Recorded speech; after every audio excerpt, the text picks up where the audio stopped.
My roommate, Leo, was jealous of my perfect, on-demand girlfriend. He did everything he could to move in on her. 2 months later, he was telling me to get the hell out. She's pregnant with my kid. Says I'm her one true love and that you're a psycho. Whose kid? I froze. But my girlfriend was a hallucination, a figment of my schizophrenic imagination. What exactly had he been sleeping with? 1. Leo stood in the middle of the living room, his finger practically touching my nose. My duffel bag was on the floor, kicked over and spilling its contents. My clothes were scattered everywhere, a perfect metaphor for my current situation, a complete and utter mess.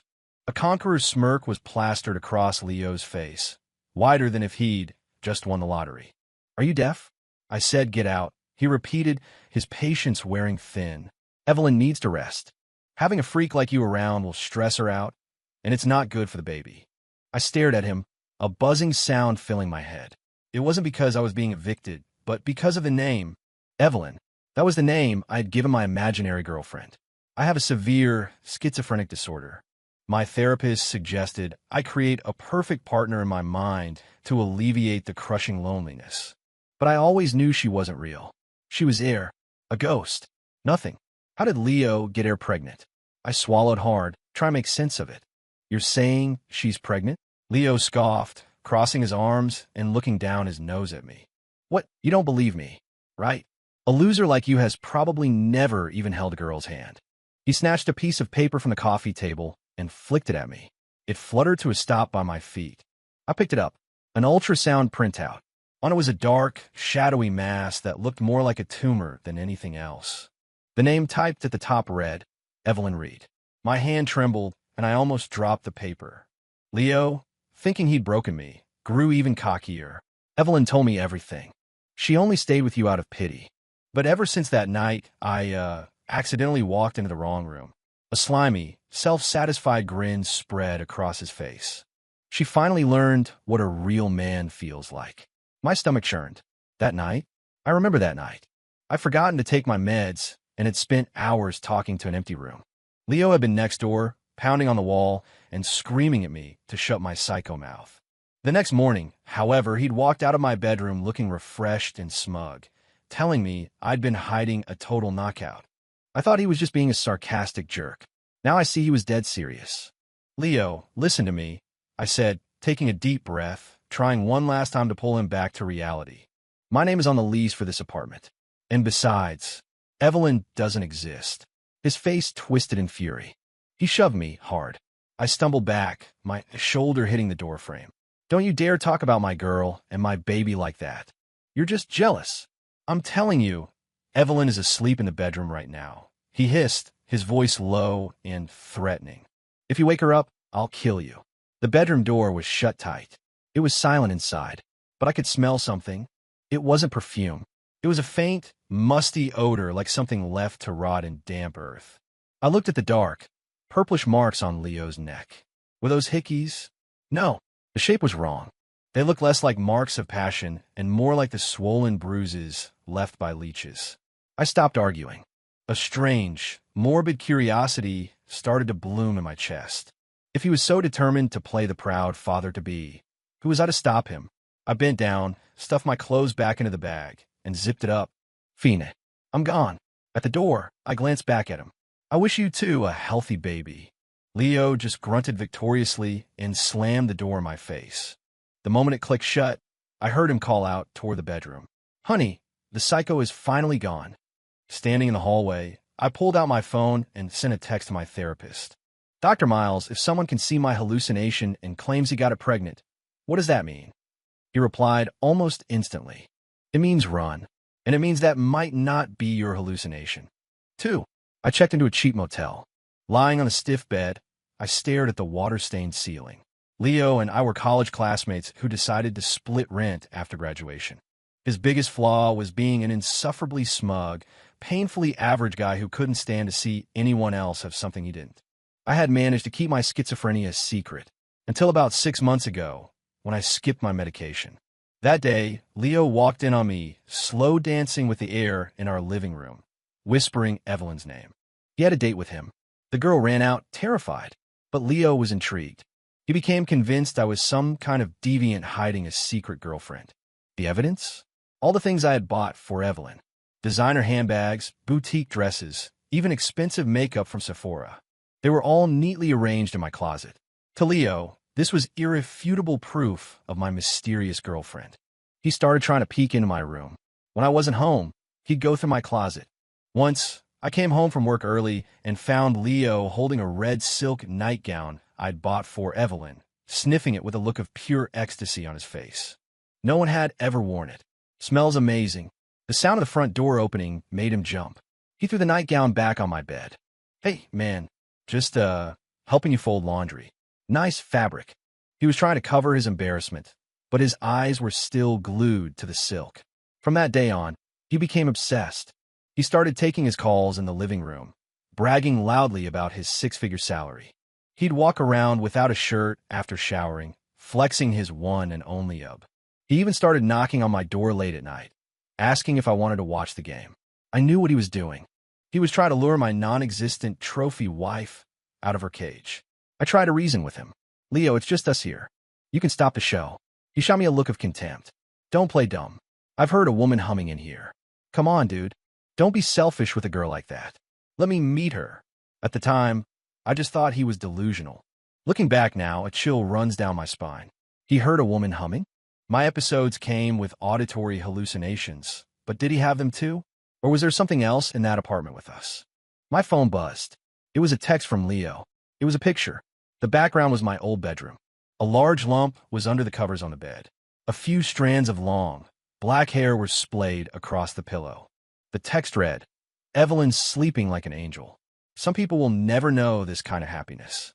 I zoomed in on the picture, and zoomed in again. The hair. It was dry, brittle, with no shine. And there was a terrifying amount of it. It didn't look like human hair.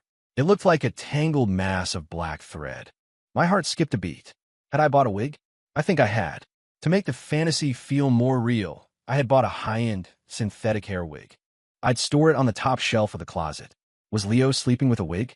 No, that couldn't be right. What about the ultrasound? And the bruises on his neck? The more I thought about it, the more disturbed I became. I decided I had to go back tomorrow and see for myself. Not for Leo's sake, but to check on my own sanity. What if I wasn't just schizophrenic? What if I was a sleepwalking murderer who had hidden a body? That would be a whole new level of crazy. Just then, Leo sent another message. It was a voice note. I pressed play. The background was filled with a grating, chewing sound. Crunch, crunch. Leo's voice with a low whisper, laced with a bizarre excitement. Hey man, thanks for everything. Evelyn said your blood is too thin. She doesn't like it. Mine is much richer. My hand went slack, and the phone fell, smacking me in the face. The sting of the impact was nothing compared to the horror of his words. My blood? What had I ever fed her my blood? I shot up from the bed and ran to the bathroom mirror. I pushed up the sleeve of my t-shirt. On my left wrist was a thin, faint scar. It was from 2 months ago. I cut myself by accident. At the time, I assumed it was from slicing an apple. But looking at it now, the cut was too clean, too precise. As if something had latched on and drank. 3. The next morning, I put on a baseball cap and a face mask and crept back to my old apartment building. I didn't dare knock on the door. Instead, I climbed to the roof of the building across the street. I'm a surveyor, so I had a pair of high-power binoculars in my car. I adjusted the focus and aimed at my old bedroom window. The heavy blackout curtains were drawn tight, letting no light in or out. Why would they be closed in the middle of the day? I watched for hours. Finally, around noon, a DoorDash driver buzzed the apartment. A minute later, Leo appeared at the living room window. He didn't open it, just pulled the curtain back an inch. When his face came into focus, I sucked in a sharp breath. It had only been one day, but Leo looked like a shriveled-up piece of beef jerky. His eyes were sunken, his cheekbones jutted out, and his skin had a sallow, grayish tint. He used to be a solid 180 pounds. Now he couldn't have been more than 140. He was holding 5 or 6 bags of takeout, all greasy, high-calorie food like pizza and barbecue ribs. He turned and walked toward the bedroom. His gait was strange. He limped, as if he were dragging something heavy. Or maybe something was clinging to his back, weighing him down.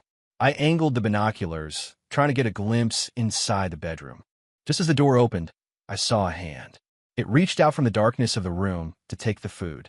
That hand, it was deathly pale and unnaturally long.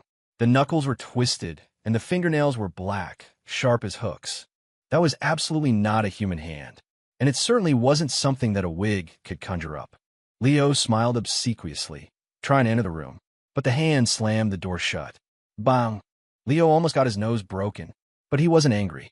Instead, he pressed his ear against the door, a look of rapturous devotion on his face, like a dog guarding a bone. I lowered the binoculars, my palms slick with sweat. What the hell was that thing? When did my apartment become home to a monster? I frantically replayed the events of the last 2 months in my head. Besides the clothes and the wig, what else had I done? Right? 2 months ago, I'd gone to my family's home in rural Vermont for my great-grandmother's funeral. My great-grandmother had been a reclusive folk artist, known for crafting strange, lifelike dolls. Before I left, I'd packed up a wooden chest from her old workshop. It was full of old journals and miscellaneous art supplies. I just wanted a memento. When I got home, I shoved it under my bed and forgot about it. Could be something from that chest. I had to find out. I called my landlord. Hey, Mr. Henderson, I need to break my lease. You can keep the security deposit. He started yelling on the other end about the contract. Just so you know, my roommate is still there, I added, and he might be trashing the place. That got his attention. What? Trashing it? No way. I'm going over there right now.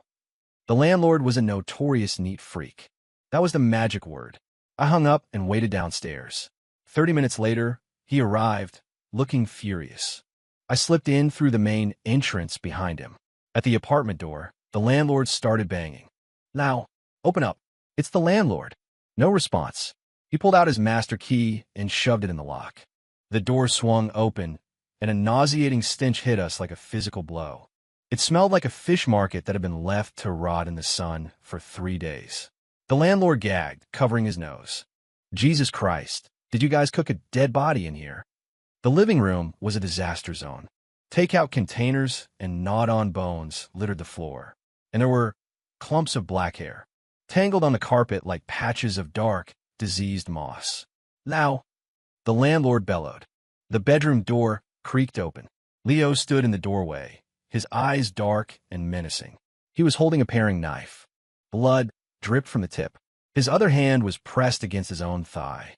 Fresh blood was seeping between his fingers. He had been carving flesh from his own leg. Mr. Henderson screamed and fell backward, scrambling away on the floor. You killed someone? Leo ignored him, his dead eyes fixed on me. The look in them was a mixture of venomous hatred and a strange sort of pride. You came back, he rasped, his voice like gravel. Evelyn was hungry. The delivery food isn't fresh enough for her. He held up a slice of meat he'd just cut. It was raw and still twitching. See how good I am to her, he said. Not like you. All you ever gave her were useless rags. Fighting back a wave of nausea, I took a step back. Leo, you're insane. You're mutilating yourself. He let out a cold laugh, his lips pulling back in an unnatural grin. You don't get it. This is a tribute of love. After she eats my flesh, the baby will grow stronger. Look, the baby's moving now. He pointed into the bedroom. In the dim light, the lump under the covers was definitely moving. It was writhing violently, as if a nest of rats was squirming underneath. No, the shape was much larger than rats. Mr. Henderson scrambled to his feet and bolted. I'm calling the cops. I'm calling 911. Leo's expression darkened, and he lunged after him with a knife. No one calls the cops. No one touches my family. Thinking fast, I grabbed a dining chair and smashed it over his back. The chair splintered, but Leo barely flinched. He swayed for a moment, then slowly turned to face me. His eyes, the whites were almost gone, replaced by gaping black pupils. It was the look of something that had been completely hollowed out and possessed. You're jealous of me, he snarled, stalking toward me. You want to take Evelyn from me. Well, since you're here, you can leave a little something behind. Evelyn thinks the thigh meat of an ex-boyfriend would be much. He lunged. He was impossibly fast for someone who looked so emaciated. I threw myself to the side, dodging the blade. The knife slammed into the glass coffee table, shattering it. I scrambled up and ran. I burst through the front door, slamming the heavy steel door shut behind me. Leo crashed against it from the other side, his roars echoing like those of a caged beast. I didn't stop running until I was downstairs, my heart hammering against my ribs. Police sirens wailed in the distance, growing closer. Several heavily armed officers from the SWAT team charged into the building. I stood behind the police tape, my eyes fixed on that third-floor window. Suddenly, the curtain moved. A face pressed itself against the glass. It wasn't Leo. It was a face made of porcelain, bone white, with 2 circles of red blush on its cheeks like fever spots. Its lips were painted into a grotesque, permanent smile. It was smiling at me. That was the unfinished doll I brought back from my great-grandmother's workshop. A bomb went off in my head. I remembered. The chest contained the unfinished body of a life-size doll my great-grandmother had been working on. I thought the articulated wooden frame was brilliant and brought it back to study. Then my episodes got worse, and I started projecting Evelyn onto it. I dressed it in the clothes I bought, I talked to it. But I swear it was just wood, porcelain, and cloth. How did it come to life? And how did it get pregnant? A few loud bangs echoed from the apartment, followed by the sound of something heavy hitting the floor. A little while later, Leo was carried out on a stretcher. He was covered in blood, hands and feet in restraints, still screaming deliriously. "Don't touch her! Don't touch my baby!" Behind him, 2 officers carried out a large, sealed evidence container. It was covered with a black tarp, but I could see something struggling violently underneath. From one corner, a small foot poked out. It was wearing a tiny, red, embroidered slipper. It was a doll's shoe, but it was stretched taut, bulging, as if it were filled with flesh. 5. Leo was committed to a psychiatric hospital. I was taken in for questioning. The police asked me about the doll. I told them I had no idea, that I was a surveyor and it was just a piece of art. They looked at me like I was an idiot, but they had no evidence to hold me. After all, Leo was the one who went crazy and attacked people. The doll was taken to the evidence locker. The story goes that for one night, the Mortex kept hearing a baby crying from inside the cold storage unit. The next day, the doll was gone. Security footage showed it had simply walked out of the police station. The whole affair became a cold case, quickly buried. A month later, I went to visit Leo at the hospital.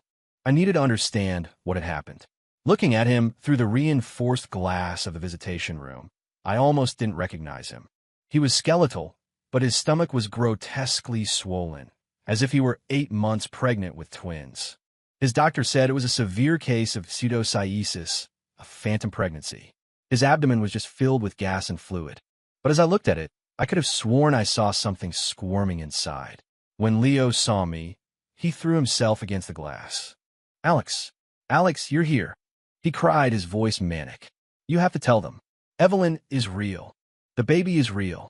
It's kicking me, look." He lifted his hospital gown. There on his taut belly, a small handprint momentarily pushed out from within. The print was sharp and pointed, as if it only had 3 fingers. My scalp crawled. "Leo, the doll is gone." "It escaped," I said softly. He stared at me for a second, then burst into wild laughter. "Escaped? Huh, of course she escaped. She's gone to find our new home. She said it's too loud in here, bad for the baby's development." He pressed his face against the glass, his eyes darting back and forth. "Hey, has she come to see you? She always loved your scent. She said you were a creator. That makes you grandpa, doesn't it?" A wave of revulsion washed over me. "Leo, that was an art doll. Some cultures believe they can be vessels." "A vessel for what?" Leo's smile froze, then twisted into something even more deranged. "So what if she is? She loves me. She's given me a child. What would a lonely freak like you know about love?" He suddenly clutched his stomach, doubling over in pain. "Ow, the baby's hungry," he groaned. "Hey, buddy, can I borrow some blood?" He started slamming his head against the glass. Thud, thud, thud. Blood streamed from his forehead. Orderlies rushed in and injected him with a sedative. As they dragged him away, his eyes remained locked on me, his lips moving silently. "She'll be back. She'll come back with the baby." Leaving the hospital, I saw that night had fallen. The streetlights cast a sickly yellow glow. I couldn't shake the feeling that I was being followed. I heard a faint, skittering sound behind me. Scrape, scrape, like porcelain being dragged across pavement. 6. Back in my new apartment, I double-bolted the door and drew all the curtains. The doll was out there somewhere. That thought sat like a stone in my gut. I was its creator. In a twisted way, I had given it the personality of Evelyn. If it truly had a mind of its own, it would come looking for me. I opened my laptop and started digging through the scanned files of my great-grandmother's journals. I had to know what kind of dark folk art this was, a doll that could come to life and get pregnant. After hours of searching, I found a passage in a worn, leather-bound notebook. To give the vessel a face is to invite a guest, but to paint the eyes is to trap a soul. If fed with the blood of the living, a mind will awaken. If a man lies with it, it will drink his spirit to form a child, and a blight will be born upon the world. The blood of the living? I looked at the scar on my wrist. So that cut wasn't an accident. Had I, in the middle of a delusion, fed it my blood? Or had it taken it from me? Either way, that idiot Leo, with his own pathetic life force, had fully activated it. And now, it was out there, pregnant with a monster. Just then, a soft sound came from my closet. Creak. It was the sound of a wooden joint bending under pressure. My entire body went rigid. I slowly turned my head to face the closet. It was an old, heavy wardrobe the landlord had left behind. From the crack in the door, a familiar smell wafted out. Damp earth and decay. And the faint, metallic scent of blood. I grabbed the fruit knife I'd left on my desk. I moved toward the closet, one slow step at a time. Who's there? No answer. Only a faint, wet chewing sound. Smack! Smack! I yanked the closet door open. It was empty, save for a few old coats hanging inside. But then I looked down. Huddled on the floor of the wardrobe was a small, red form. It was the doll. Its red dress was torn and filthy, covered in dark stains. Its once flat abdomen was now swollen to the size of basketball. Its face was turned toward me. The eyes, once just painted porcelain, now held a glimmer of malevolent life. The painted eyeballs swiveled to look directly at me. The ink of its smile had bled, making it look like it was drooling. It was clutching a dead rat, gnawing on it. Its hinged jaw opened and closed, swallowing the creature fur, bones, and all. I wanted to vomit. But more than that, I wanted to run. The moment I turned, an ice-cold hand clamped around my ankle. It was a doll's hand, made of wood and porcelain, but it had the strength of a steel trap. Grandpa! A high-pitched, reedy voice emanated not from its mouth, but from its swollen belly. The child was speaking. Daddy's out of meat. Grandpa smells good. I kicked out with my other foot. The doll's arm snapped with a crack of dry wood, revealing the metal armature inside. But it didn't let go. Instead, it began to crawl up my leg with the speed of a large spider. Get off me! I yelled, slashing wildly with the knife. The blade hit its body with dull thuds, like cutting into old leather. There was no blood, only a fine black dust that puffed into the air. It opened its mouth and sank its porcelain teeth into my calf.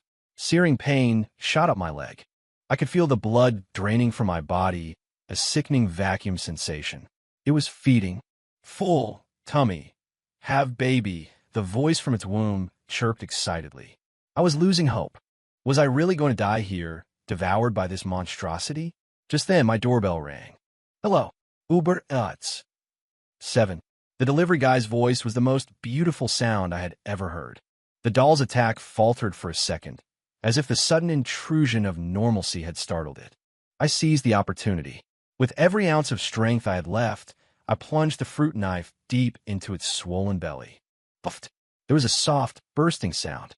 No amniotic fluid gushed out. Instead, a cloud of black, foul-smelling smoke erupted from the wound. Wah wah. A piercing infant shriek exploded from the smoke, so loud it made my ears ring. The doll let out a high-pitched scream and released my leg. It clutched its stomach, writhing on the floor in agony. Inside the black cloud, I could see the contorted face of a ghostly infant, howling.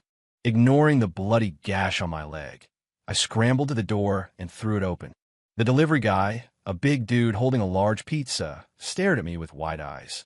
Bro, what happened to your leg? You're bleeding all over the place. I grabbed his arm and pulled him inside.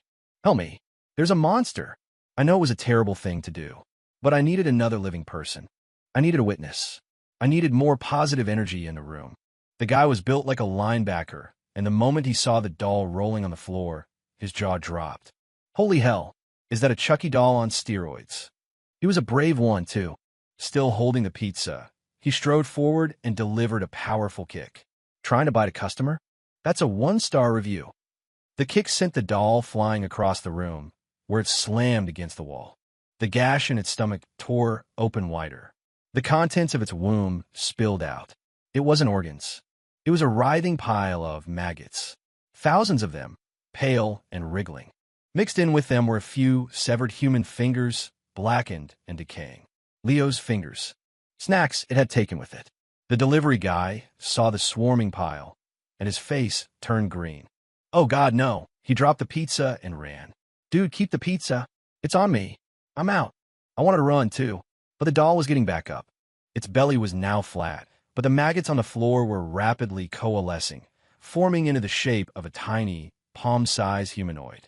It was skinless, its body a mass of raw, red muscle tissue. It crawled onto the doll's shoulder and fixed its beady black eyes on me. Grandpa bad, it squeaked. Kill him. The doll lunged again. Its speed had doubled. Its fingernails elongated into sharp wooden splinters. I was cornered, backed up against the sliding glass door to the balcony. Just as it leaped, my phone rang. It was Leo. A video call. On instinct, I answered it. Leo's bloody face filled the screen. He was laughing, a wild, unhinged glee in his eyes. Alex, I got out. I escaped, he shouted. Where's Evelyn? I can feel her.